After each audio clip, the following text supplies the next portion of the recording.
Assalamualaikum warahmatullahi wabarakatuh. Perkenalkan, nama saya Naila Rizka dari kelas 10 MIPA 5 Biologi kelompok 6. Sebelum saya dan teman-teman saya mempresentasikan materi Monera, saya akan memperkenalkan kelompok 6 terlebih dahulu, yaitu ada Raihan Aufa, Ahmad Malik, Prasetyo Jahyadi, Muhammad Eko, Muhammad Fatir, dan saya sendiri Naila Ariska. Istilah Monera berasal dari kata Yunani yaitu monerex dengan arti tunggal. Ciri khas Kindo Monera yang pertama, inti sel belum dilindungi oleh membran inti. Yang kedua, belum memiliki organel membran. Yang ketiga, memiliki nukleoid. Yang keempat, berukuran mikroskopik. A. Karakteristik bakteri. Kata bakteri berasal dari kata Yunani yaitu bakterion yang artinya tunggal atau batang. Bakteri adalah mikroorganisme bengsel satu yang umumnya tidak berklorofil dan memproduksi dengan membelah diri. Ciri-ciri bakteri dapat dijelaskan sebagai berikut. A. Struktur sel bakteri. Struktur Petridoclica dapat digunakan untuk mendefinisikan jenis bakteri melalui pewarna gram. Pewarna gram ini akan terbagi menjadi dua kelompok. Yang pertama, bakteri gram positif memiliki lapisan Petridoclica yang tebal. Dua, memiliki gram negatif memiliki lapisan Petridoclica yang tipis. Bakteri dapat bergerak dengan bantuan flagela. Flagela dapat dibedakan menjadi moterik, levitik, amfibitik, dan peristik. Ukuran dan bentuk sel bakteri. Bakteri memiliki ukuran dengan panjang 1-10 micron dengan lebar 0,5-1 micron. Bakteri berbentuk bulat atau fokus. Yang pertama ada monokokus, yaitu bakteri yang membentuk bola tunggal.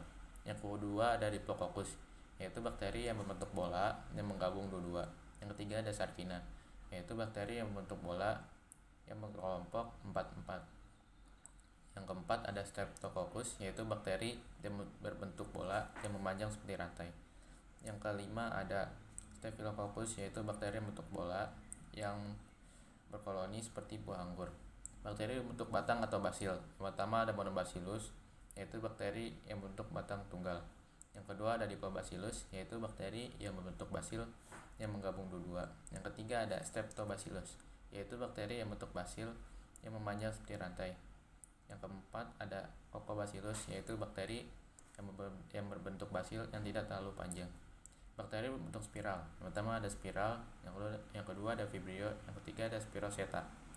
B. Reproduksi bakteri.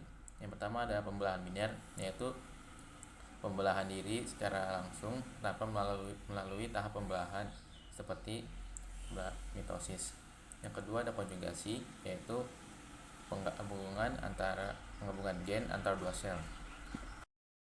C. Klasifikasi bakteri. A. Protobacteria. Terdiri dari 1. Bakteri ungu. Bakteri yang bersifat fotorus dengan klorofil. Bakteri yang dibentuk di dalam kantong membran plasma. 2. Proteobacteria chemautrof. Bakteri yang bersifat autotrof, hidupnya ada yang bebas dan ada yang bersimbiosis. 3. Proteobacteria chemoheterotrof. Bersifat chemoheterotrof karena mendapatkan bahan makanan dari induknya. B. Bakteri gram positif. Mempunyai dinding sel yang bersifat gram positif maupun ada bagian yang berdinding gram negatif. C. Spiroseta berbentuk filamen helix yang tipis, bergerak seperti membuka tutup botol, bersifat chemoheterotrof dan umumnya bersifat patogen. D. Chlamydia merupakan parasit embiget atau parasit sejati pada sel hewan. E. Keobacteria. Ia berupa dikenal dengan gangguan biru hijau atau cyanobacteria, bersifat autotrof dengan pola fotosintesis yang mirip dengan pola fotosintesis tumbuhan. Dekultur bakteri suatu metode membiarkan bakteri pada suatu tempat (medium kultur) dengan membiarkan yang terkendali digunakan untuk menentukan jenis suatu bakteri dan dapat disimpan untuk kegunaan tertentu seperti penelitian. 1. Metode gores dilakukan dengan menggoreskan inokulum di permukaan medium agar nutrien dalam cawan Petri dengan menggunakan jarum OSE. 2. Metode tuang dilakukan melalui pengenceran terlebih dahulu. Pengenceran dilakukan untuk mengurangi jumlah bakteri sehingga pada suatu saat hanya ditemukan satu sel bakteri pada medium. Ingin menjelaskan peranan bakteri dalam kehidupan. Bakteri perannya banyak, salah satunya adalah bakteri yang menguntungkan dan bakteri yang merugikan. Contoh bakteri yang menguntungkan adalah Escherichia coli, membantu pembusukan sisa zat makanan. Vibrio spinosa, menguraikan selulosa. Lactobacillus bulgaricus, pembuatan dan pengolahan bahan makanan. Bacillus thuringiensis, Thiobacillus ferocidan, produksi bioteknologi dan rekayasa genetika. Streptomyces griseus, menghasilkan antibiotik streptomycin. Flavobacterium dan Pseudomonas, berfungsi bakteri pembusuk sampah organik. Bakteri yang merugikan adalah bakteri yang dapat menyebabkan penyakit. Salah satu contohnya adalah TBC. Penyakit TBC yang disebabkan oleh jenis bakteri Mycobacterium tuberculosis. Penyakit tifus yang disebabkan oleh Salmonella typhosa.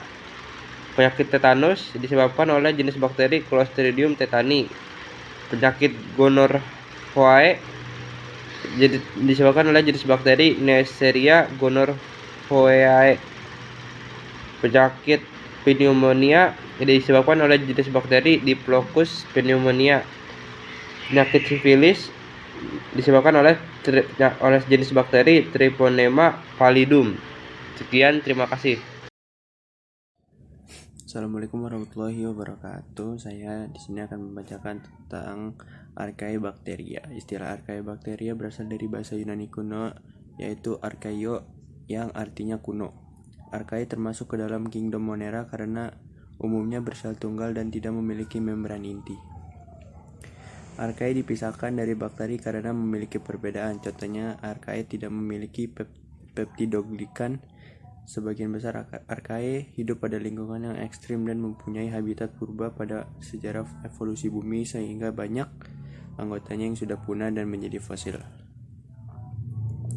Archaea dapat hidup pada habitat seperti sumber air panas, kawah, gambut, rawa-rawa, sedimen laut, dan danau garam. Archaea dibagi menjadi 3 kelompok sebagai berikut. Yang pertama, metanogen. Bakteri ini menggunakan H2 untuk mereduksi CO2 menjadi metana CH4. Metanogen termasuk bakteri anaerob obligat. Habitatnya di lumpur dan ketiadaan atau habitatnya di lumpur dan rawa-rawa. Ketika makhluk hidup lainnya tidak mampu hidup di sana karena ketiadaan atau sedikit oksigen, bakteri ini berfungsi sebagai pengurai atau dekomposer.